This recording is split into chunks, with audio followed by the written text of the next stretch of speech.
Bismillah walhamdulillah wa salatu wa salamu ala rasulillah wa ala alihi wa sahbihi wa wala ma ba'd. Assalamu alaikum wa rahmatullahi wa barakatuh. Okay, so now we're continuing with the last two from the places of naṣb. They are al-Maf'ūl Lahu, aka al-Maf'ūl Min Ajlihi, and it's also called al-Maf'ūl Li Ajlihi. It's a master, and it's like I hit Zayd for the purpose of discipline. ضربته تأديبا. Okay, and the author will give us a couple more examples. The commentator will give us several more. Okay, this is important. It's the adverb that should have existed in English but doesn't, because you can't say I hit Zayd disciplinarily. Like, I mean, that word doesn't exist. I just made it up. So for the purpose of discipline. So we have a lam preposition that's also used to indicate reason and cause.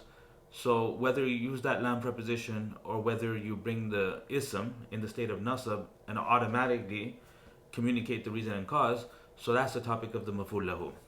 The one after this is Maf'ūl Ma'ahu, and inshallah we'll try to cover both of them in this single video. So let's begin. قال the muallif, he says, باب المفعول من أجله, chapter regarding the adverb of reason and cause. وهو الاسم المنصوب الذي يذكر, and it is that mansub ism الذي يذكر, which is mentioned in order to explain بيانا لسبب وقوع الفعل, in order to explain the cause behind the occurrence of the verb. Why did it happen? نحو قولك, like your statement, قام زيد إجلالا لعمر. Zayd stood in order to honor Amr. In order to honor Amr. قام زيد إجلالا لعمر. So honoring is something that is a motive, and it's something that you intend, and it's not something that's done, like reciting or qira'ah or darb. So like Zayd stood in order to hit Amr. That would not be a maf'ūl lahu. Like, you wouldn't do it like that, because hitting is something you do with the limbs, and it's not something you intend, and it's not a motive. It has to be a motive. Okay, that's important, and the commentator will elaborate on this further.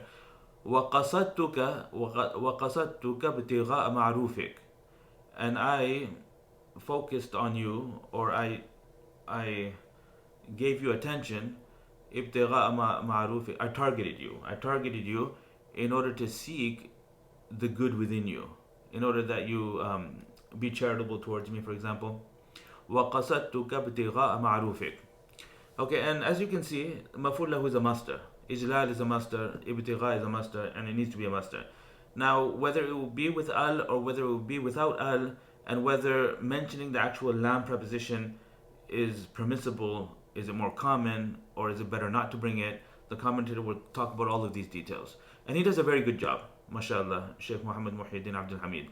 وأقول, he says, المفعول من أجله ويقال المفعول لأجله والمفعول له. So it's referred to using any of these three names.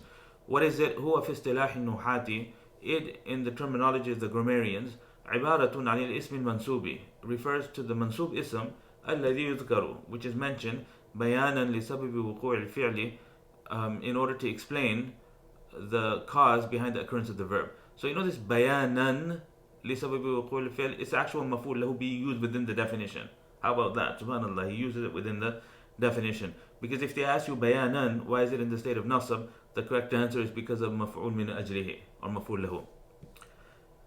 وَقَوْلُنَا, because the reason for mentioning is in order to explain. So explaining is the motive behind the mentioning. وَقَوْلُنَا, now he unpacks the definition word by word.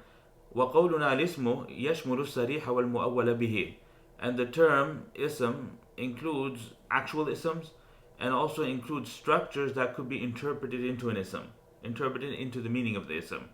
ولا بد في الاسم الذي يقع مفعولا له من أن يجتمع فيه خمسة أمور, and absolutely within every ism that is occurring as a maf'ul lahu, 5 matters need to gather together. In other words, 5 conditions need to be met. What are they?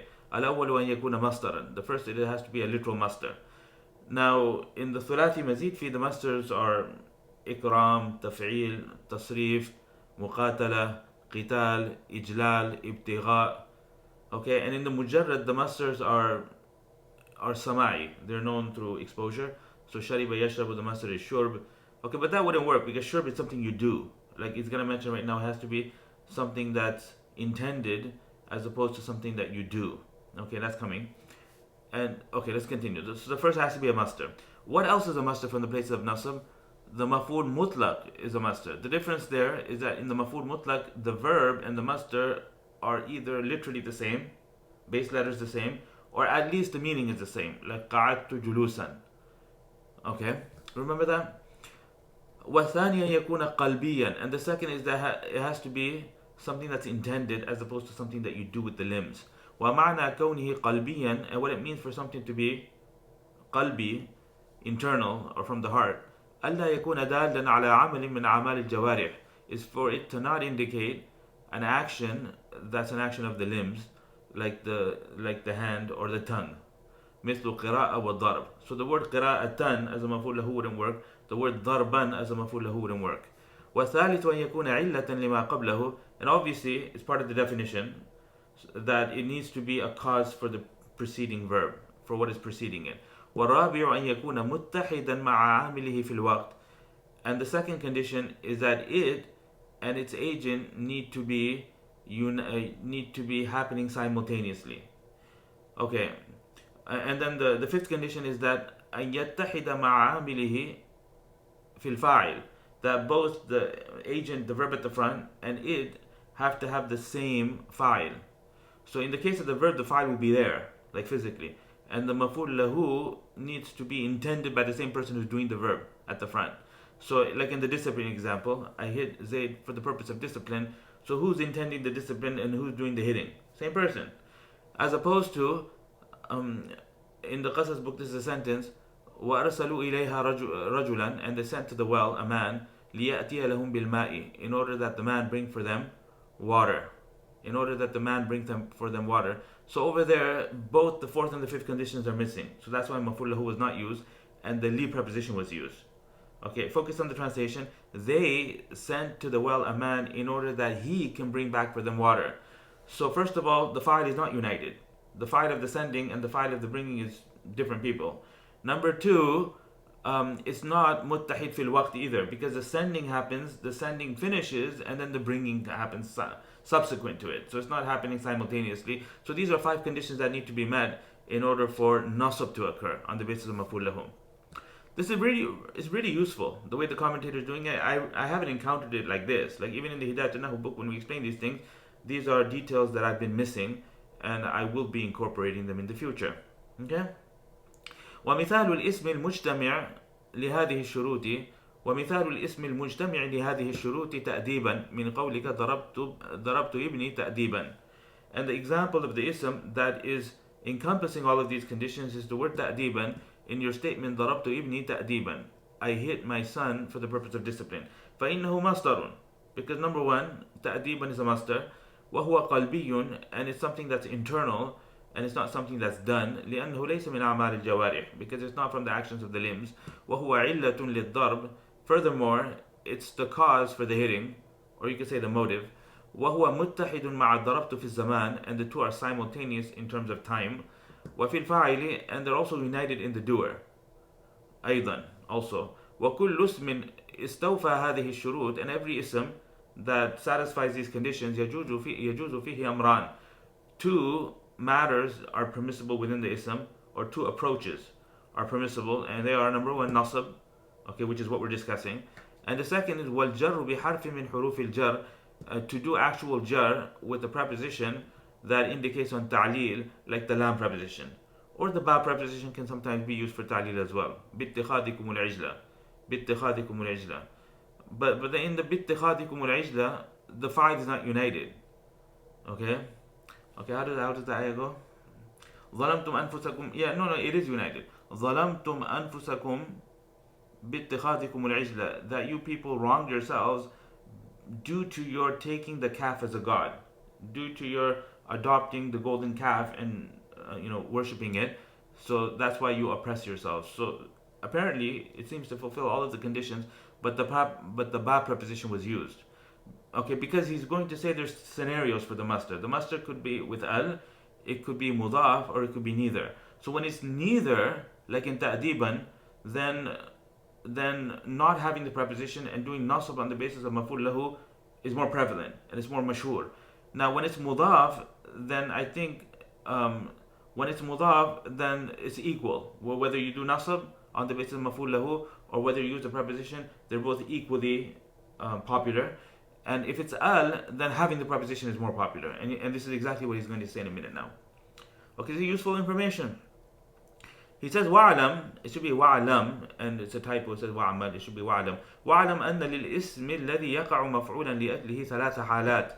Know that for the ism, which is occurring as a maf'ūl li'ajlihi, there are three possible circumstances. Al-ula an yakuna muqtarinan bi-al, and the first is for that master to have an al at the beginning of it. Al-thaniyatu an yakuna mudafan, the second circumstance is for it to be mudaf. الثالثة أن يكون مجردا من ال ومن الإضافة. The third is for it to be empty of both al as well as empty of إضافة, which is تأديبا, in other words having a tanween. وفي جميع هذه الأحوال يجوز فيه النصب والجر بحرف الجر. And in all of these circumstances, both naṣb is permissible and also jar through a preposition is also permissible. إلا أنه قد يترجح أحد الوجهين وقد يستويان في الجواز, except for the fact that at certain times one of the two methods is preferred and at other times they're both equally permissible. Okay, and I sort of summarized that for you already, but let's hear him say it. He says فَإِنْ كَانَ مُقْتَرِنًا بِأَلْ. So if